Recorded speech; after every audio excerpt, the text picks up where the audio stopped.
sadly, according to the Centers for Disease Control, some 700 women die in the United States every year because of complications due to pregnancy or childbirth. And we're going to talk about that today with Dr. Karen Cassidy, who has been a regular on the program. Nice to see you again. Thanks for having me. I know that there was a recent study that came out from Health Grades, is it, and the United Health Foundation on the health of women and children in this country. What did it reveal? So when we look at the American Health Rankings and what they showed around maternal and child health, we do see a significant disparity between black women and white women across the country, but also specifically in Tennessee, where black women are dying in that postpartum period at 3 to 4 times the rate of white women. So it's a really striking and concerning disparity that we're seeing between the two populations. In 2018, that just seems really hard to believe. What do you attribute that very sad number to? Yeah, so there actually has been quite a bit of research. It's all pretty early because this has been newly identified, but lots of people are looking into it. And one of the interesting things is it's not related to socioeconomic status or education or even the amount of health care you receive during your pregnancy. It really seems to be a unique issue related to being a black woman in the United States, and people are thinking this is related to systemic racism and the chronic stress that's caused related to that. People are referring to something called weathering, that chronic stress over time and the toll it takes on people physically. Because we do know that there are many things that a woman can do even before conception to stay healthy and to, maybe it doesn't ensure, but it certainly can contribute to a healthier pregnancy. And we strongly encourage that for all women. So, and you know, United has some great programs in place that really support women. We have about 160,000 births for our TennCare population that we support here in Tennessee.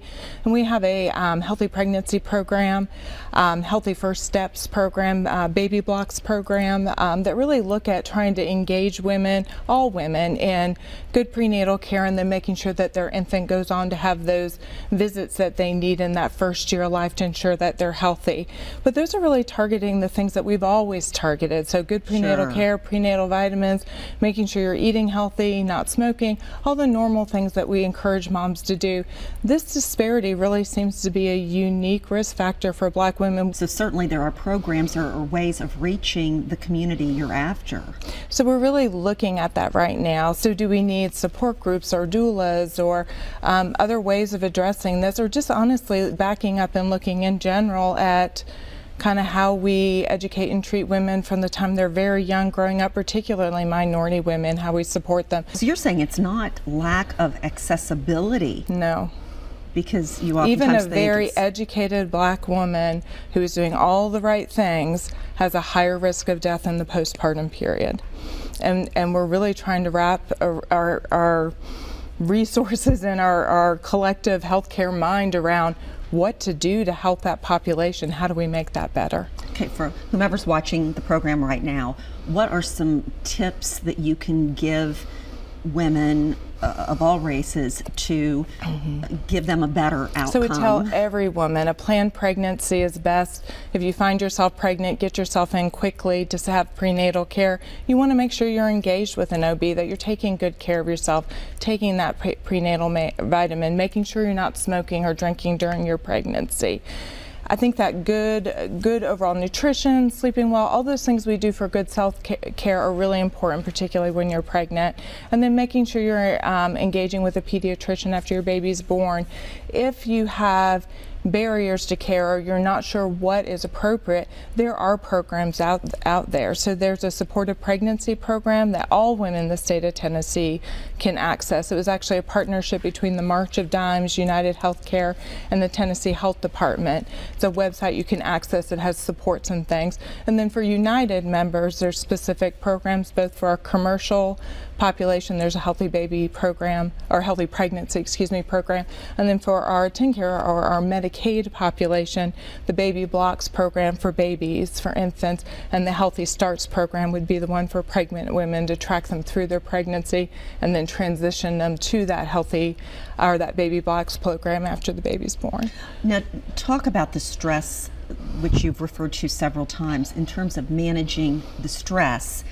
what would be some exercises, things that the women can do? I think anything you can do to manage stress is helpful. So whether that's sleeping well or yoga or exercise or having a support group, that's all things that are helpful. Anything that we can do to support women to have good self-care and good stress management is helpful. Is there anyone you can go to, any other organization that has dealt with this, maybe in other parts of the country, that could lend some support? So the CDC is really actively looking at this issue. Obviously the professional societies for OBGYN are actively looking at this issue. And also I think all of whether you're an insurance company or healthcare provider, this is something very actively on everyone's mind, and people are coming together to have a bigger conversation about it. So I think there will be more to come on kind of how best to proceed and address this. But I think for now what we know is we want women to do everything they can to manage stress and do all those things they know they need to do as far as accessing care for a healthy pregnancy. I think, and the reason I'm kind of stressing that we don't really have a fix to address this, I want to be really careful that we don't say, if you do this, this problem goes away.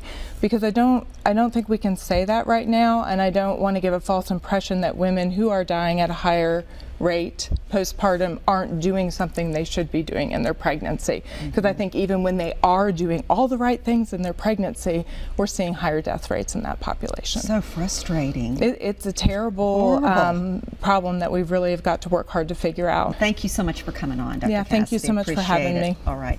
And we'll be back with a lot more right after this.